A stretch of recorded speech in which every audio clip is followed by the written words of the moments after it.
எல்லாருக்கும் வணக்கம். இன்றைக்கி நம்ம ஒரு நியூஸ் பார்த்தோம். சொல்ல முடியாத ஒரு வழி என்னென்னா, நம்ம தாங்க திருந்தணும். ஏன்னா டிஎம்கே ஆட்சி பண்ணாலும், ஏடிஎம்கே ஆட்சி பண்ணாலும், பிஜேபி ஆட்சி பண்ணாலும், காங்கிரஸ் ஆட்சி பண்ணாலும் நம்ம தான் திருந்தணும். அந்த ஊரில் அந்த பொண்ணுக்கு பண்ணது யார்? அங்கே இருக்கிறவங்க. அப்போ நம்ம தான் திருந்தணும், மக்கள் தான் திருந்தணும்.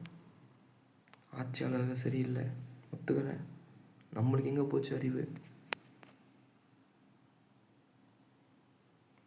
தலைவர்களும் மாறணும், மக்களும் மாறணும். அப்போ அந்த நாடு மாறும். வரேன்.